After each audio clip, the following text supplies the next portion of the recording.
Eh bien bonjour à tous, bienvenue sur BB67407, votre chaîne dédiée au modélisme ferroviaire. Alors nous allons parler de la suite des travaux. Qu'est-ce qui s'est passé depuis le mois dernier? Donc des travaux qui n'étaient pas prévus, c'était la ligne à grande vitesse, qui est située donc sur la partie décorée du bas, et qui en premier lieu devait être plutôt statique, un diorama.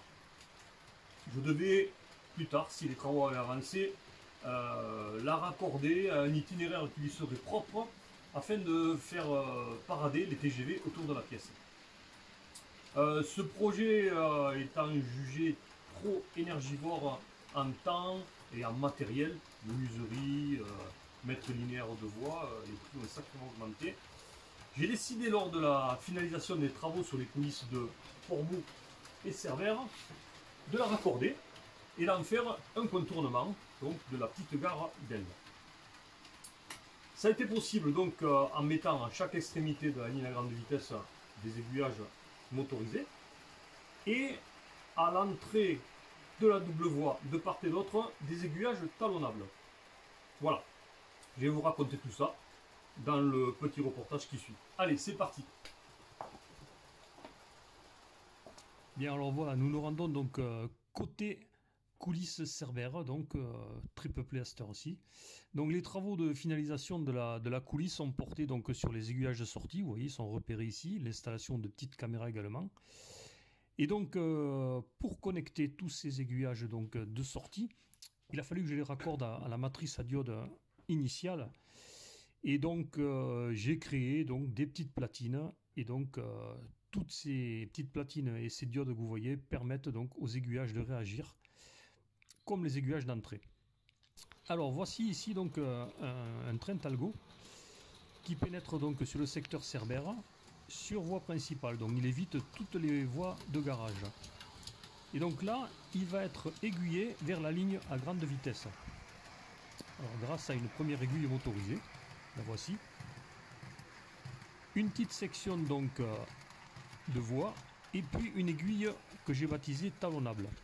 Donc là ici par contre le train n'a pas pris, donc n'a pas circulé à gauche, il n'est pas sur le bon itinéraire, l'aiguille n'était pas encore talonnable. Ici donc vous voyez qu'il traverse donc tout le secteur qui est décoré. Et donc il va pénétrer donc sur la coulisse Portbou. Voilà, donc il quitte la double voie. Donc il retombe en voie unique grâce à une aiguille également talonnable. Ici donc il y a une voie aérienne qui lui permet donc d'éviter tout le secteur Portbou. Et puis grâce à un croisement et une aiguille qui sera elle motorisée, le train donc peut accéder à la voie principale, retrouver la voie principale en circulant à gauche direction Montpellier. Alors revenons maintenant donc sur le secteur Cerbère. Donc nous allons revenir donc sur la fameuse aiguille qui permet, la voici donc, repérée avec les punaises rouges, qui permet au convoi donc de quitter la voie principale et via un petit bout de voie unique, vous voyez ici, pénétrer sur la ligne à grande vitesse à double voie. Voilà, donc là on a une autre vue donc, et on voit que la voie monte directement vers le tunnel. Voilà, donc on aperçoit ici donc la fameuse aiguille que je vais rendre talonnable et qui permettra au train, quel que soit le sens, de circuler à gauche. Donc la voici en situation raccordée. Et maintenant voilà, le mécanisme tout simple, un fil de cuivre dénudé, tendu, qui plaque les lames d'aiguille afin que le convoi, vous voyez comme ici, donc, puisse partir à gauche. Voilà, donc l'autre extrémité donc, de la ligne à grande vitesse, donc, où la double voie se termine aussi par une aiguille talonnable. Donc la voici également ensuite montée avec son petit mécanisme, donc. On va voir de plus près, donc, le fil de cuivre dénudé, donc, qui est tendu grâce à deux vis, et qui permet donc aux lames d'être plaquées. Alors par exemple, ici vous voyez un convoi donc, qui arrive de droite sur l'aiguillage, et les lames qui sont plaquées permettent donc au train et à ses wagons d'accéder à la double voie sur la voie de gauche. Voilà, en même temps ici vous avez donc à l'autre extrémité un convoi qui quitte la voie principale côté Cerbère, qui s'engage donc sur la voie unique, grimpant à la LGV. Voilà, là il franchit l'aiguille talonnable également, Les lames étant plaquées, le convoi donc part sur la gauche, donc dans le bon sens de circulation. Le voici à présent donc qui est engagé sur la LGV. Donc à noter un TGV donc à contresens qui est arrêté. Voilà, le convoi donc passe tout au droit donc de la section qui sera décorée, arrive sur le tunnel de sortie, et donc là ici il va quitter la double voie par la deuxième aiguille talonnable que nous avons vu fonctionner tout à l'heure en voie directe. Ici donc le convoi n'est plus en voie directe et vous allez voir le mécanisme de l'aiguille talonnable fonctionner. Voilà, les lames d'aiguille sont poussées par les roues de la machine et des wagons. Et après chaque passage, reprennent leur position initiale.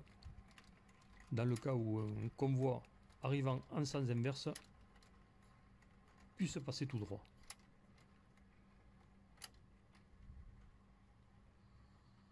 Voilà donc le système. Allez, pour le plaisir donc, un train Talgo qui quitte la voie principale, prend l'aiguille qui le mène à la ligne grande vitesse, circule à gauche grâce à l'aiguille talonnable. Là le mécanisme n'était pas encore monté, c'était pendant les essais. Il est ensuite donc sur la partie décorée de la ligne grande vitesse, donc à deux voies, dans le bon sens de circulation. Il se dirige vers la sortie. Ici vous voyez donc la base de secours avec des moyens conséquents, hein. Hélicoptères, véhicules de secours, etc. Ce sera complété ultérieurement. Voilà, donc là notre Talgo vient de pénétrer donc dans le secteur Port-Bou, franchit la fameuse aiguille talonnable. Donc là aussi c'était pendant les essais, l'aiguille n'était pas encore équipée de son mécanisme de rappel. Donc il évite tout le secteur Port-Bou en aérien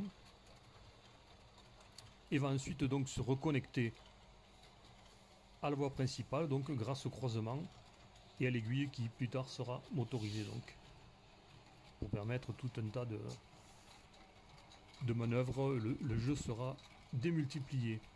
Voilà, le train donc récupère la voie principale, circulant à gauche, et donc monte vers Montpellier. Voilà, donc nous sommes à la fin du reportage, donc pour le plaisir également, voici une vidéo donc.